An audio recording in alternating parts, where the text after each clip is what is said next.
நம்ம சேனலில் வனவேங்கையின் தொடர்கதையில் முந்தைய பாகங்களை பார்க்காதவங்களுக்காக டிஸ்கிரிப்ஷனில் 2 பாகத்தோட லிங்க்கும் ஆட் பண்ணியிருக்கோம். அந்த 2 பாகத்தையும் பார்த்துட்டு 3வது பாகத்தையும் கேளுங்க.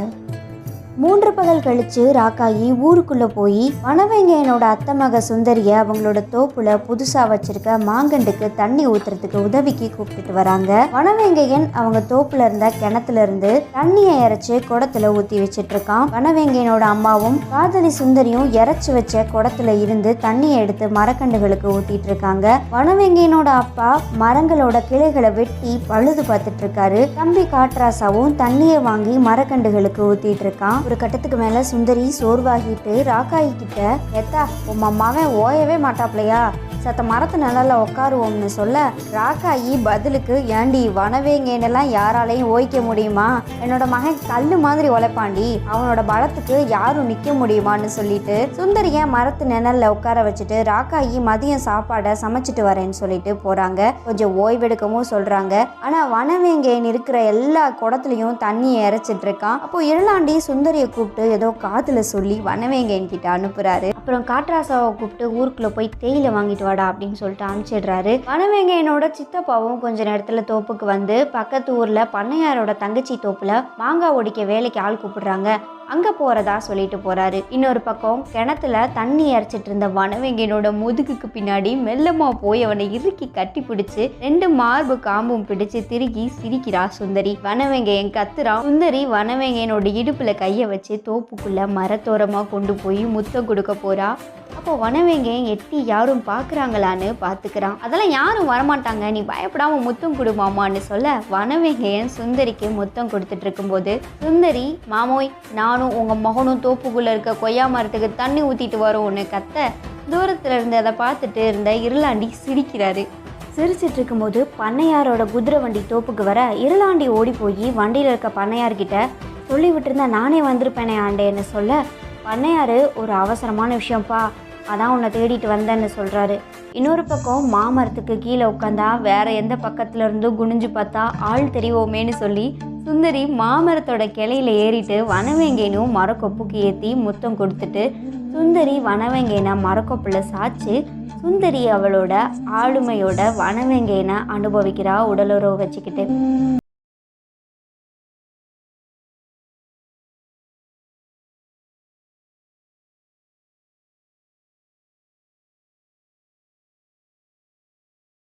மாமா, உனக்கெல்லாம் உணர்ச்சியே இல்லையா, இல்லை சரக்கு இல்லையான்னு கேட்டு நக்கலா சிரிக்கிறா. உடனே சுந்தரிய மரக்கொப்புல சாச்சிட்டு வனவேங்கையன் சுந்தரிட்ட, அதான் எல்லாத்தையும் நீயே செஞ்சிட்டியே அப்படின்னு சொல்ல சுந்தரிய அனுபவிக்கிறான். சுந்தரியும் மெய் மறந்து அவளோட கண்கள் சொக்கி அவளோட பார்வையே மேலே நோக்கி போகுது. இன்னொரு பக்கம் இருளாண்டிட்ட பண்ணையாரு, என்னோட மக சடங்குக்கு தேயிலை தோட்டத்தை பார்த்துக்கிற வெள்ளைக்கார துரை வந்திருந்தாரு. வெகு தூர பயணம்ன்றதால 2 நாள் தங்கியிருந்தாரு. அவர்கிட்ட சாராயம் குடிச்சிட்டு இருக்கும்போது உன்னோட தங்கச்சி பொண்ணை கரிஞ்சிருத்த கொன்ன கதையை சொல்லிட்டு இருந்தேன். அதை கேட்டுட்டு அவர் தான் கரிஞ்சிருத்தைய பல வருஷத்துக்கு முன்னாடி காலில் சுட்டிருக்காரு. அந்த கதையை என்கிட்ட சொல்லிட்டு போதையிலேயே அதை கொல்லணும்னு பேசிட்டு படுத்து தூங்கிட்டாரு. இன்னைக்கு காலையில் எந்திரிச்சு பார்த்தா ஆளை காணோம்ப்பா.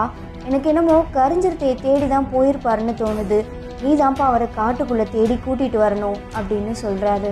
இருளாண்டி யோசிக்கிறான், கொஞ்சம் தயங்கவும் செய்கிறான். அப்போது பண்ணையார் அவங்கிட்ட, வெள்ளைக்காரதோரை திரும்பி தேயிலை தோட்டத்துக்கு போகலன்னா நம்மகிட்ட இருந்து மாங்காயை எடுத்துக்க மாட்டாங்க, நம்ம மக்களோட மாங்காய் பெருசாக வியாபாரமாக அழுகிதான் போகும்னு சொல்ல இருளாண்டி காட்டுக்குள்ளே போகுமா வேணாமான்னு யோசிச்சுக்கிட்டே இருக்காரு. உடனே வெள்ளைக்காரதுறையை கண்டுபிடிச்சு கொடுத்தா 1 மூட்டை நெல்லும் 1 மூட்டை கேப்பையும் உனக்கு தரேன்னு சொல்ல இருளாண்டி குச்சலுக்குள்ள வெறும் கூளை மட்டும் கிண்டிக்கிட்டு இருந்த ராக்காயியை பார்த்துட்டு, நான் அவரை உங்ககிட்ட கூட்டிகிட்டு வரேன் அப்படின்னு சொல்லிட்டு பண்ணையாரை வழி அனுப்பி வச்சுட்டு குச்சலுக்குள்ளே போய் ஈட்டியை எடுத்துக்கிட்டு, பண்ணையார் வேலை சொல்லியிருக்காரு, அதை செஞ்சால் 1 மூட்டை நெல்லும் 1 மூட்டை கேப்பையும் தரேன்னு சொல்லியிருக்காருன்னு சொல்லிட்டு காட்டுக்குள்ளே போகிறாரு. வனவேங்கையனும் சுந்தரியும் படுத்திருந்த கொப்பு உடஞ்சி கீழே விழுந்ததும் 2 பேரும் ஆடை இல்லாமல் கீழே விழுந்து ஒருத்தருக்கு ஒருத்தர் பார்த்து சிரிச்சிட்டு இருக்காங்க. மலை குகையோட முன்பகுதியில் ஒரு குழி இருக்கும். அதில் ரத்தம் குகைக்குள்ளேருந்து அங்கே வந்து தேங்குது.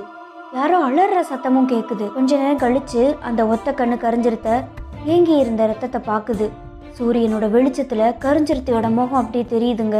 அந்த கரிஞ்சிரத்தை அந்த ரத்தத்தை குடிக்க போகிறப்ப அதோட ஒத்த கண்ணை பார்த்துக்கிட்டே இருக்கு. அப்படியே அதுக்கு பழைய நினைவெல்லாம் கண்ணுக்கு முன்னாடி தெரியுது. வனவேங்கையனோட அப்பா இருளாண்டியோட சண்டை போட்டது, அந்த சண்டையில் கண்ணை குத்தி தன்னை ஒத்த கண்ணு சிறுத்தையாக மாற்றினதை பற்றி யோசித்து கோபமாகி இருளாண்டியை பழி வாங்குற வெறியில் அப்படி கத்துது. கருப்பன் கோவிலில் விளக்கேற்றிட்டு கருப்பனை கும்பிட்டுட்டு மலையேற தொடங்குறாரு இருளாண்டி அந்த வெள்ளைக்காரனை தேடி. ஊருக்குள்ளே தேயிலை வாங்கிட்டு அவங்க சித்தப்பா வீட்டுக்கு போய் கட்டி போட்டிருந்த 2 வேட்டை நாய்க்கும் தண்ணியை வச்சுட்டு பசங்களோட கபடி விளாண்டுட்டு இருக்கான் காட்ராசா. அப்போ அவனோட நண்பன் ஒரு பையன் காட்ராசா கிட்ட, உங்கள் அப்பா நெல் சோறு திங்க கரிஞ்சிரத்தை கூட சண்டை போட போயிருக்காராமேடா, பண்ணையார் வீட்டில் வேலை பார்க்குறவங்க மந்தையில் பேசிகிட்டு இருக்காங்கன்னு சொல்ல காட்ராசா தோப்புக்குள்ளே ஓடுறான். அங்கே போனதும் ராக்காய் கிட்ட அப்பா எங்கன்னு கேட்குறான். ராக்காயும் பண்ணையார் ஏதோ வேலை சொல்லியிருக்காரு, அதை செஞ்சால் ஒரு மூடை நெல்லும் ஒரு மூடை கேப்பையும் தரேன்னு சொன்னாருன்னு கையில் ஈட்டியை எடுத்துக்கிட்டு கிளம்புனாருடா. போகும்போது எங்கே போகிறீங்கன்னு கேட்கக்கூடாதுன்னு தான் நான் எதுவும் கேட்கலன்னு சொல்கிறாங்க. அப்போது சுந்தரியும் வனவேங்கையனும் தோப்புக்குள்ளேருந்து குச்சல்கிட்ட வராங்க. அப்போது காட்ராசா, அப்பா நம்ம எல்லாரும் மாத கணக்கில் நெல் சோறு சாப்பிடணும்னு அவர் காட்டுக்குள்ளே கரிஞ்சிரத்தையை தேடி போயிருக்காருன்னு சொன்னதும் வனவேங்கையன், அவர் எதுக்குடா கரிஞ்சிரத்தையை தேடி போனாருன்னு கேட்க, காட்ராசா, நம்ம மேட்டுக்குடி மக்கள் சாப்பிட்ற சாப்பாடை அவரோட பொண்டாட்டியும் பிள்ளைங்களும் சாப்பிடணுன்னு தாண்டான்னு காட்ராசா சொல்லிட்டு, உன்னைய கூப்பிட்டா நீ அவரோட காட்டுக்கு போக மாட்ட, நான் இருந்தால் என்னை கூப்பிட்டுருப்பாரு, நீயே கரிஞ்சிருத்த பேரை சொன்னால் பயந்து நடுங்குவன்னு சொல்லி சுந்தரி முன்னாடி அசிங்கப்படுத்துகிறான்னு கோவப்பட்டு வனவேங்கையன் காட்ராசாவோட சண்டை போடுறான். 2 பேரும் மல்லு கட்டுறாங்க. சுந்தரியும் ராக்காயும் சண்டையை தடுக்க முயற்சி செய்கிறாங்க. இன்னொரு பக்கம் குகைக்குள்ள இருளாண்டி உள்ளே போகிறாரு. அப்படியே கொஞ்சம் உள்ளே போனால் அங்கே வெள்ளைக்காரன் 2 கை இல்லாமல் கிடக்கிறான். அவனை பார்த்ததும் அவனோட நெஞ்சில் கையை வச்சு பார்க்குறாரு இருளாண்டி. இதயம் துடிச்சிட்டு தான் இருக்குது. இருளாண்டி ஒத்த கண்ணு சிறுத்தை பசிக்காக மட்டும் இல்லை, அதோட பகையை தீக்கவும் தான் இங்கே மறுபடியும் வந்திருக்குன்னு புரிஞ்சுக்கிறான். ஏன்னா எந்த மிருகமும் இப்படி பசிக்கு போக பலரை கொள்ளாதுங்க. அவரை தூக்கிட்டு குகையிலேருந்து அவரை மீட்டு வெளியே வாரான். குகையில் இருந்த அவனை தூக்கிட்டு வெளியே வந்துட்டு கீழே காடை பார்க்குறான் இருளாண்டி. அந்த நேரத்தில் இருளாண்டியோட முதுகுக்கு பின்னாடி இருந்து கரிஞ்சிரத்தையோட சத்தம் கேட்குதுங்க. இந்த ஒத்த கண்ணு சிறுத்தை கோபத்தோட குகைக்கு மேலே இருந்து இருளாண்டி மேலே தாவி மயங்கின வெள்ளைக்காரன் சிறுத்தை அப்புறம் இருளாண்டின்னு 3 பேரும் மலை பாறையிலேருந்து உருண்டு வராங்க.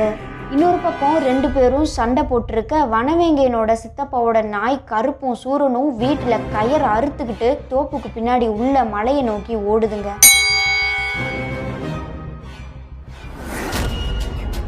அதை பார்த்துட்டு சண்டை போட்டுட்டு இருந்த காட்ராசாவும் வனவேங்கையனும் சண்டையை நிறுத்திட்டு அந்த 2 நாய்க்கு பின்னாடியே ஓடுறாங்க. கரிஞ்சிரத்தையும் இருளாண்டியும் மல்லு கட்டிக்கிட்டே குன்றோட அடிவாரத்தில் வந்துடுறாங்க. அப்போ இருளாண்டி அங்கே இருந்த ஒரு கல்லை எடுத்து அதோட தலையில் அடிக்க போகிறான், பல வருஷத்துக்கு முன்னாடி நடந்த மாதிரியே. ஆனால் இந்த தடவை இருளாண்டி கையை கடிச்சு எங்கேயும் ஓடக்கூடாதுன்னு அவனோட காலையும் கடிச்சு நடக்கவே முடியாதபடி ஆக்கிடுது அந்த சிறுத்தை. இருளாண்டி வழியில் அலறான். அந்த கரிஞ்சிரத்தை அவனை வட்டமிட்டுக்கிட்டே பார்த்து ரசிக்குது.